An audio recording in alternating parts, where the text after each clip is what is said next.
আপনাকে অবশ্যই দেশে আসতে হবে, অনলাইন থেকে বেরোতে হবে, জনগণের সম্মুখে আসতে হবে।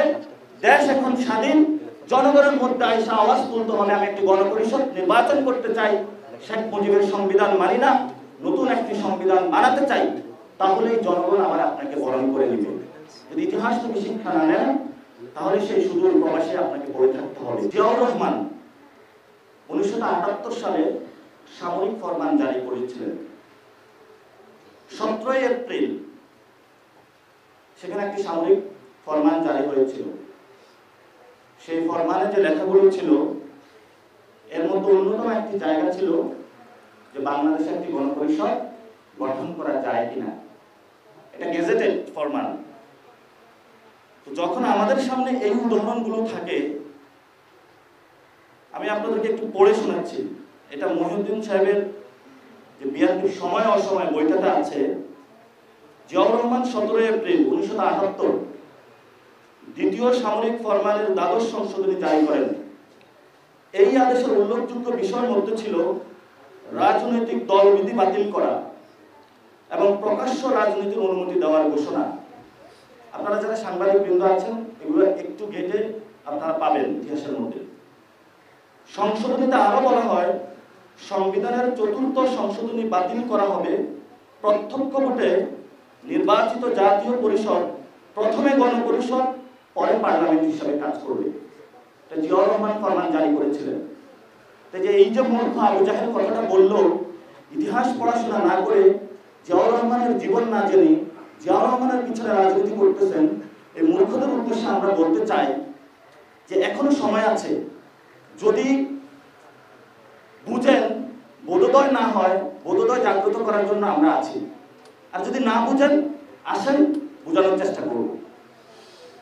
দ্বিতীয় একটা বিষয়, এখন একটি শব্দ আসছে 1-11।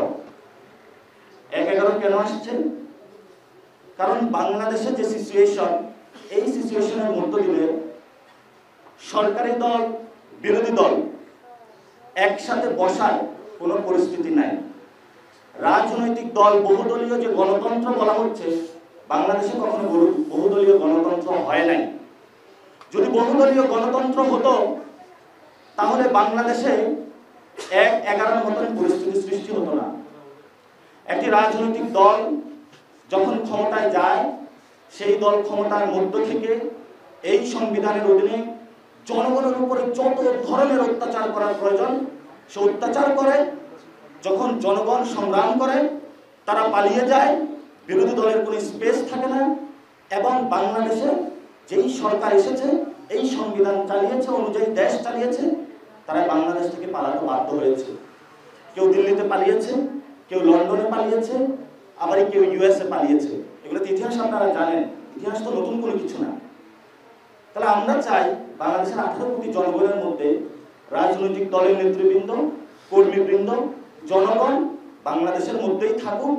সেই জিয়াউর রহমানের যে গানটি পছন্দ করতেন, প্রথম বাংলাদেশ আমার, শেষ বাংলাদেশ আমার, ওই প্রথম বাংলাদেশ হয়েছে, শেষ বাংলাদেশ তো হলো না। যদি আপনাকে শেষ বাংলাদেশ করতে হয়, তাহলে আপনাকে অবশ্যই দেশে আসতে হবে, অনলাইন থেকে বেরোতে হবে, জনগণের সম্মুখে আসতে হবে। দেশ এখন স্বাধীন, জনগণের মধ্যে আইসা আওয়াজ তুলতে হবে। আমি একটি গণপরিষদ নির্বাচন করতে চাই, শেখ মুজিবের সংবিধান মানি না, নতুন একটি সংবিধান বানাতে চাই, তাহলেই জনগণ আবার আপনাকে বরণ করে নেবে। যদি ইতিহাস থেকে শিক্ষা না নেন, তাহলে সেই সুদূর প্রবাসে আপনাকে পড়ে থাকতে হবে। ব্যক্তিগত আপনার প্রতি কোনো ক্ষোভ নাই, ইতিহাসের নিয়তি। এই গণ অভ্যুত্থানে যারা শহীদ হয়েছিল, এই গণ অভ্যুত্থানে যারা আহত হয়েছিল, তাদের জীবনের নিরাপত্তার জন্য আমাদের একটি নতুন সংবিধান প্রয়োজন। এখন ঘোষণাপত্র হয়েছে, ঘোষণাপত্র লন্ডনে গিয়েছে। এই যে আমাদের নোবেল লরিয়েট ইউনূস স্যার, বাংলাদেশের মানুষ ওনার চোখে পড়ে না, ওনার লন্ডন যেতে হয়। লন্ডনে গিয়ে সিজদা দিয়েছেন, সিজদার মাধ্যমে উনি ওহির মাধ্যমে আদেশ পেয়েছেন এবং সেখানে একটা প্রেস রিলিজের মধ্যে জানিয়েছেন বাংলাদেশে ফেব্রুয়ারিতে ইলেকশন হতে হবে। কোন ইলেকশনে? সংবিধানের অধীনে।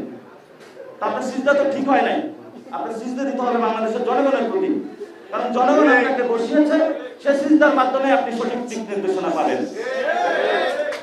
এজন্য ইউনূস সরকারের কাছে আমি আবেদন করছি দেশের স্থিতিশীলতা রক্ষার নামে ওই সময় সরকার গঠন হয়েছিল। দেশ যদি এখন স্থিতিশীল হয়, আপনি যদি মনে করেন নির্বাচন দিবেন, কিন্তু আমরাও মনে করি যে দেশ যদি স্থিতিশীল হয় তাহলে আমাদের একটি সংবিধান আপনি দিয়ে দেন। যদি আপনি দিয়ে দিতে না পারেন তাহলে আপনারও বৈধতা থাকবে না, কারণ আপনি যেই সংবিধানের 106 এর মাধ্যমে আছেন, আপনার বৈধতা খুঁজে পেতে আপনার অনেক কষ্ট হবে।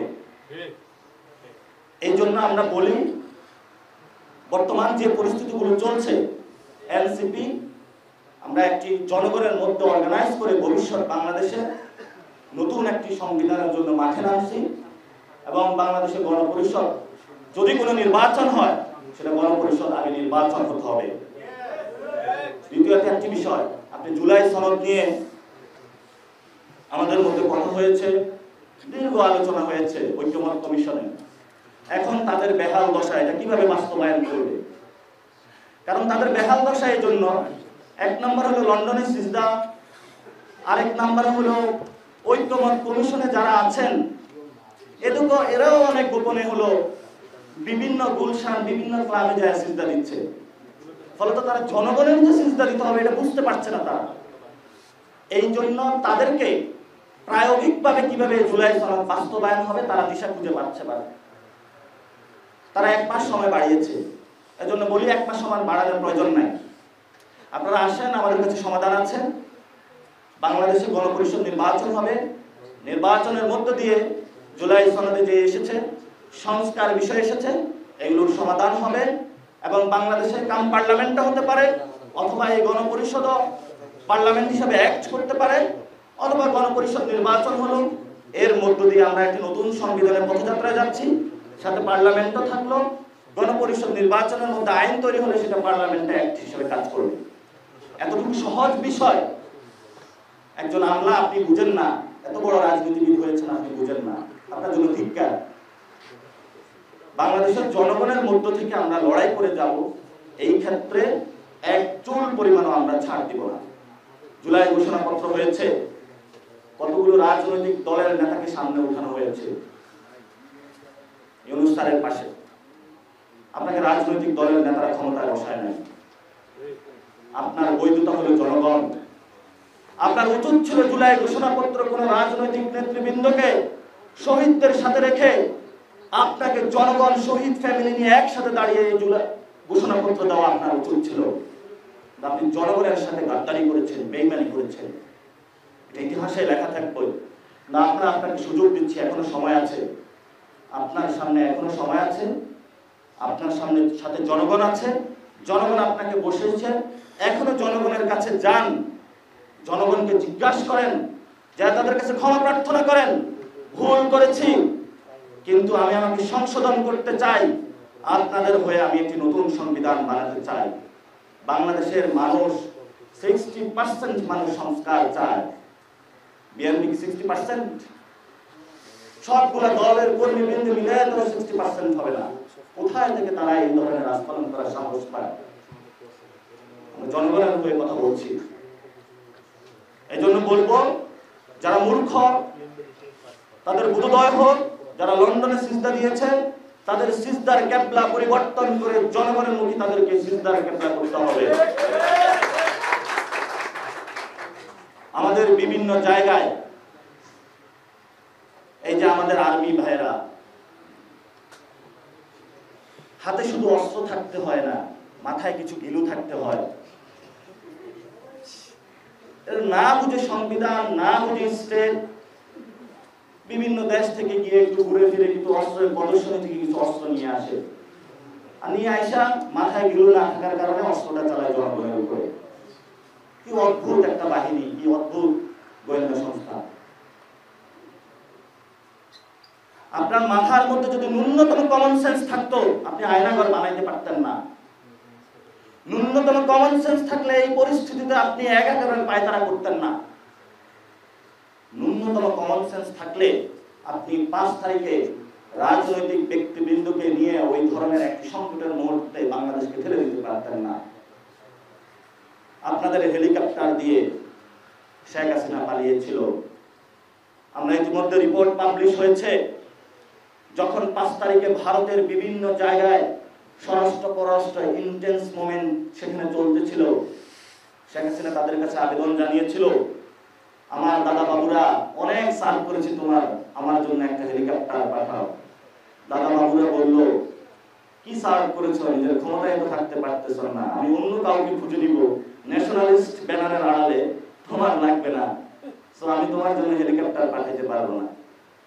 কিন্তু এই যে তারিক সিদ্দিক থেকে শুরু করে যারা ছিল, পেটগুলো অনেক বড় বড় করছে খেয়ে, তারা বলতেছে কিছু তো দায়বদ্ধতা দিতে হবে, আমার জনগণের তেলের টাকা, রাষ্ট্রের টাকা হেলিকপ্টারে করে একটা খুনি হাসিনাকে তারা ওই দেশে পাঠিয়েছে। ভিডিও আপনারা দেখেছেন না? এগুলো কি বাংলাদেশের মানুষের মনোমগজ থেকে মুছে যাবে? আমরা ইতিহাস বলি নাই।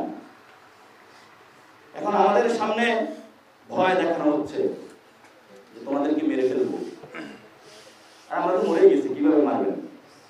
এখন যদি মারেন তাহলে আপনিও মরে যাবেন, কারণ মৃত মানুষের কবরে ঢুকে যদি মারতে যান আপনিও কবরে পড়ে যাবেন। এজন্য বলবো, অস্ত্র যেমন আছে আপনার কাছে, মাথায় কিছু সংবিধান, স্টেট, এই বিষয়গুলো নিয়ে নিজেদেরকে এখনো সময় আছে, নিজেদের মধ্যে জাগরণ তৈরি করেন। এই যে ব্যবসায়ী ভাইরা কত কষ্ট করে শেখ হাসিনা পিছনে পিছনে হেঁটে নিজের সাম্রাজ্য গুছিয়েছে, নিজের সাম্রাজ্যকে টিকানোর জন্য আবার কিছু মিডিয়াও রেখেছে। কিন্তু মিডিয়ায় যারা চাকরি নিয়েছে তারা বলতেছে আমরা জনগণের পক্ষে কথা বলবো। মালিক পক্ষের তো অবস্থা খারাপ, আমি বেতন দিই তোমাকে, তুমি জনগণের পক্ষে কথা বলবা, এই তোমার সাহস, কোথা থেকে এত সাহস আসে? সাংবাদিক ভাইয়াদের বলবো, সাহস আপনাদের জনগণ, আল্লাহ রিজিক দিবে। এই কয় টাকা বেতন, এই বেতনের জন্য কেউ সাংবাদিকতা করতে চায় না। জনগণের যে সাহস, জনগণের রক্ত মাখা ইতিহাসকে তুলে ধরতেই বাংলাদেশের সবাই সাংবাদিকতা করে, কোন বেতনের জন্য কেউ সাংবাদিকতা করে না। এজন্য আপনাদেরকে সবচেয়ে বড় অগ্রণী ভূমিকা পালন করতে হবে। দেশপ্রেমিক যারা রয়েছেন বিভিন্ন বাহিনীতে তাদেরকে এগিয়ে আসতে হবে, ব্যবসায়ীদের মধ্যে যারা দেশপ্রেমিক রয়েছেন তাদেরকে এগিয়ে আসতে হবে, গণ অভ্যুত্থানে বিভিন্ন রাজনৈতিক দলের যারা কর্মীবৃন্দ রয়েছেন একসাথে লড়াই করেছে। আসল নতুন যুদ্ধ শুরু হয়েছে, যে যুদ্ধের মাধ্যমে আমরা একটি নতুন সংবিধান তৈরি করতে, সেই লড়াই আপনারা যোগ দেন। তবে ইতিহাসের মধ্যে আমরা মার্ক করে যাব আমাদের এই পদযাত্রাটা সঠিক ছিল, ইতিহাস আমাদের বিচার করবে। অনেকেই বলতে চাচ্ছে, যারা মূর্খ বেকুব, এনসিপি কি জাসদের পরিণতি হচ্ছে? না, জাসদের পরিণতি হচ্ছে না। আমরা জাসদের ইতিহাস জানি, কি করেছিল তারাও জানি সেটা, কিন্তু আমরা জাসদের পথেও যাচ্ছি না। আর নতুন একটা মিডিয়া, আগে হলো খেলাধুলা নিয়ে কাজ করতো, এখন রাজনীতি নিয়ে বেস্ট ইন্টারেস্টেড হয়েছে। এটার নামটা মনে আপনারা জানেন, কালের কণ্ঠ। অদ্ভুত ধরনের নিউজ করে, এটা কিভাবে নিউজ পত্রিকা হয় আমার বুঝে আসে না। এবং এটার যিনি সম্পাদক, উনি কিভাবে হলো মানে নিজেকে সম্পাদক পরিচয় দেয়, এটাও আমার বুঝে আসে না। এটাতে নিউজ করছে যে 30টা আসন এনসিপি ভাগাভাগি করতে চায়, কি অদ্ভুত ধরনের নিউজ। এই ধরনের কোনো আসন ভাগাভাগির আলাপ হয় নাই, আমরা করব না। আমাদের একমাত্র আলোচনা সেটা হলো গণপরিষদ। কালের কণ্ঠ এটা নিয়ে নিউজ করুন যে এনসিপি গণপরিষদের নির্বাচন নিয়ে আসন ভাগাভাগি করতে চায়, বিএনপি কি গণপরিষদে সেই নির্বাচনের আসনের মধ্যে ভাগ পেতে চায় কিনা সে আহ্বান তারা রাখতে পারে।